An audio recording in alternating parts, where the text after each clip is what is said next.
Allez les amis, maintenant qu'on a bien vu la forme trigonométrique, on va voir comment est-ce qu'on peut faire pour donner la forme exponentielle d'un nombre complexe. C'est très simple, on se fait ça tout de suite.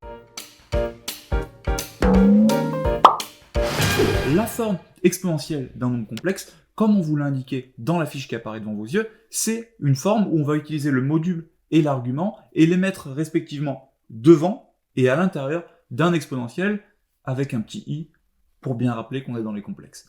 Comment est-ce qu'on fait ça?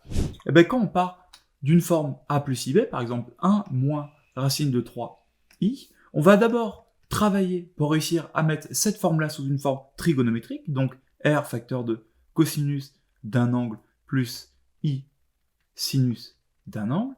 Et une fois qu'on aura fait ça, on aura juste à dire, eh ben, ma forme exponentielle, c'est r exponentielle de i θ. Pourquoi est-ce qu'on utilise une forme exponentielle? Vous allez voir que c'est la forme la plus puissante de toutes, c'est celle qui nous permet de faire énormément de calculs avec ça, notamment des calculs d'arguments, des calculs de normes, mettre des nombres complexes à des puissances énormes sans avoir besoin d'utiliser les formules des triangles de Pascal et de faire des développements complètement tarés. Bref, cette forme-là, c'est globalement une des plus puissantes de toutes les formes. On va se faire ça ensemble sur 1 moins racine de 3i, et ensuite vous pourrez aller faire les exercices qui sont en dessous.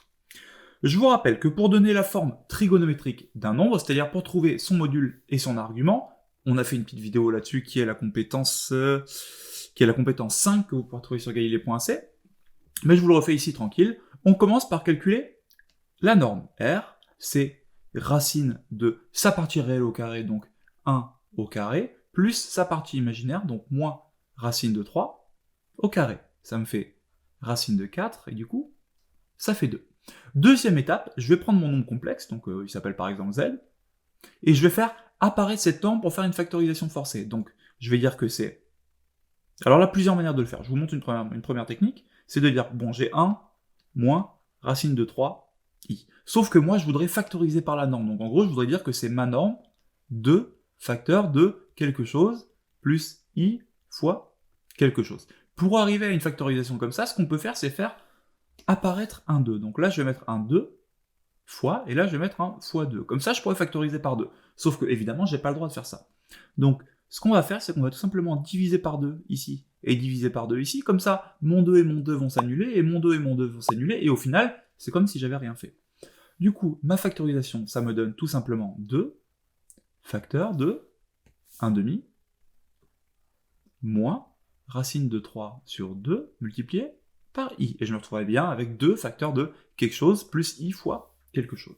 Troisième étape, une fois que j'ai fait ça, je sais que nécessairement, mon nombre complexe, ça c'est 2 facteurs de cosinus de θ plus i sinus de θ, avec θ qui est l'argument du nombre complexe. Donc, j'ai un petit système que je peux faire par identification, qui est de dire que, nécessairement, mon cosinus θ, c'est la partie de cette parenthèse qui n'est pas devant le i, donc c'est 1 demi, donc je peux écrire cos θ égale 1 demi, et mon sinus de θ, c'est la partie qui est en facteur de i, donc c'est moins racine de 3 sur 2.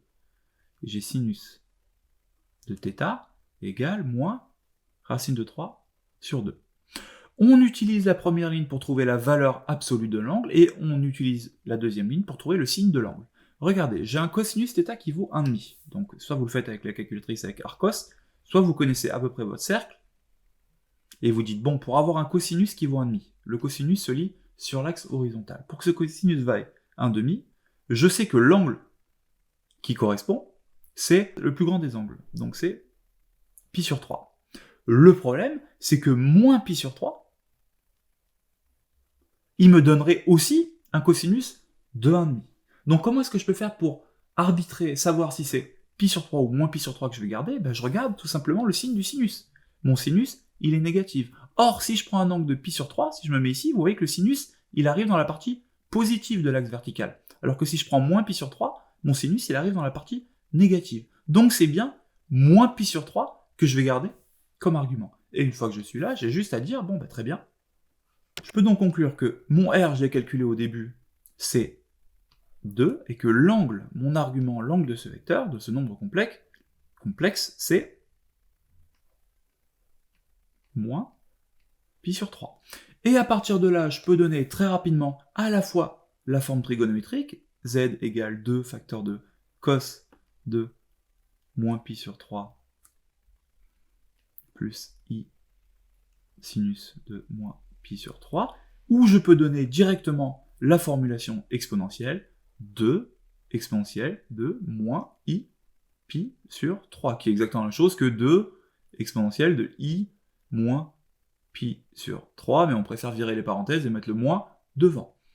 Vous savez comment est-ce qu'on fait pour calculer la forme exponentielle d'un nombre complexe. On va voir dans la prochaine compétence à quoi ça peut nous servir et comment ça peut nous sortir de situations extrêmement compliquées, notamment, je vous fais un petit spoiler, si je veux calculer ça à la puissance 157, vous savez déjà comme c'est compliqué de le calculer à la puissance 2, vous savez déjà que c'est un a moins b au carré. Imaginez à la puissance 3. Imaginez à la puissance 157. Et ben on va se rendre compte que ce genre de calcul, avec une notation exponentielle, c'est extrêmement facile à régler. On sait ça dans la prochaine compétence. En attendant, let's go faire les exercices qui sont en dessous. À vous de jouer, vous êtes des champions.